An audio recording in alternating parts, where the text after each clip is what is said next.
ক্যান্সারে আক্রান্ত স্বামীকে একটু সাহস জোগাতে তার প্রিয়তমা স্ত্রী মাথা ভর্তি চুল কেটে ফেলেছিলেন এক নিমেষেই। 9 বছরের পরিচয় এবং 6 বছরের প্রেমের পর এক বুক স্বপ্ন নিয়ে 2020 সালে বিয়ের পিঁড়িতে বসেছিলেন। তবে সংসার করতে পারেননি ঠিকঠাক 2 বছরও। এত ঝড় ঝঞ্ঝা পেরিয়েও হলো না শেষ রক্ষা। বলছি ইনস্টাগ্রাম সহ অন্যান্য সামাজিক মাধ্যমে ভাইরাল নেপালি এক দম্পতির কথা। বর্তমানে নেট নগরীতে চোখ বুলালেই সৃজনা সুবেদী ও বিবেক পাঙ্গেনির করুণ প্রেম কাহিনী নিয়ে হাহাকার দেখা যায় নেটিজেনদের মাঝে। নিজের শখের নারীকে পৃথিবীর বুকে একা রেখে লক্ষ মানুষকে কাঁদিয়ে গত 19 ডিসেম্বর ক্যান্সারের কাছে পরাজিত হয়ে ওপারে পাড়ি জমিয়েছেন বিবেক পাঙ্গেনি। বিচ্ছেদের এই যুগেও একজন স্ত্রী তার স্বামীর জন্য ঠিক কোন পর্যায়ে যেতে পারেন তার এক অনন্য উদাহরণ সৃষ্টি করেছেন সৃজনা সুবেদী। নেপালে বেড়ে ওঠা মেয়ে সৃজনা সুবেদী স্বভাবে ভীষণ দুরন্ত ও ঝটপটে। অন্যদিকে বিবেক পাঙ্গেনি ঠিক তার বিপরীত প্রকৃতির একজন মানুষ। পড়াশোনার সুবাদে 2011 সালে একে অপরের সঙ্গে পরিচয় হয় তাদের। স্বভাবে বিশাল তারতম্য থাকা সত্ত্বেও তাদের মাঝে গড়ে ওঠে বন্ধুত্বের এক মিষ্টি সম্পর্ক।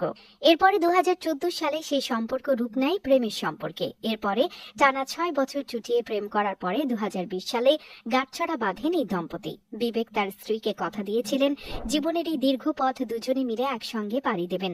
আর সৃজনাও কথা দিয়েছিল জীবনের যে কোনো পরিস্থিতিতে তিনি তার স্বামীর পাশে থাকবেন। এরপরে দিব্যি কেটে যাচ্ছিল তাদের সংসার জীবন। শান্ত স্বভাবের স্বামীকে নিয়ে মজার মজার ভিডিও করে সোশ্যাল প্ল্যাটফর্মে আপলোড করতেন সৃজনা। নেটিজেনরা তা দেখতে ভীষণ পছন্দ করতেন। তবে তাদের সেই সুখের সংসারে হয়তো কারো নজরের কাঁটা তার বিঁধেছিল। বিয়ের 1 বছরের মাথায় বিবেকের প্রচন্ড মাথা ব্যথা অনুভূত হতো। প্রথম দিকে ব্যাপারটিকে গুরুত্ব না দিলেও পরবর্তীতে ক্রমশ তা বেগতিক অবস্থার দিকে যেতে থাকে। এরপরে 2022 সালের শেষের দিকে তারা জানতে পারে বিবেক পাঙ্গেনি ব্রেন ক্যান্সারের 4th স্টেজে রয়েছেন। তার হাতে সময় আছে মাত্র 6 মাসের মতো। খবরটি শুনে যেন মাথায় আকাশ ভেঙে পড়েছিল সৃজনার। সেদিন একে অপরকে জড়িয়ে তারা ভীষণ কেঁদেছিল।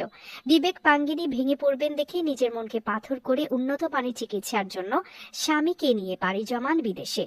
স্বামীকে একটু খুশি রাখার জন্য কিনা করেছেন সৃজনা। হাসি মুখে দিনরাত স্বামীর সেবা করে গেছেন। অবসরে বিবেককে হুইল চেয়ারে বসিয়ে রাস্তাঘাটে ও পার্কে ঘুরে বেড়াতেন সৃজনা। তার ভালোবাসার মানুষ আর মাত্র কিছুদিনের মেহমান, এটা জেনেও স্বামীর সামনে কাঁদতে পারতেন না, তার মনোবল ভেঙে যাবে বলে। চিকিৎসাধীন অবস্থায় বিবেকের সঙ্গে সমস্ত মুহূর্ত ভিডিও বন্দী করে রেখেছিলেন সৃজনা। তার কিছু কিছু ভিডিও দেখার সুযোগও হয়েছিল নেটিজেনদের। স্পর্শকাতর সেসব ভিডিও দেখে আবেগে আপ্লুত হয়ে পড়তেন অনেকেই। সৃজনা নিজের আবেগকে লুকিয়ে রাখলেও তার চোখে মুখে স্পষ্ট প্রকাশ পেত তার ভালোবাসার মানুষকে হারিয়ে ফেলবার ভয়। 1.5 বছরের এক যুদ্ধ শেষে মাত্র 32 বছরেই গত 19 ডিসেম্বর ক্যান্সারের কাছে হেরে যান বিবেক। নিজের স্ত্রীকে দেয়া ওয়াদা বিবেক রাখতে না পারলেও সৃজনা তার ওয়াদা রেখেছিলেন ঠিকই।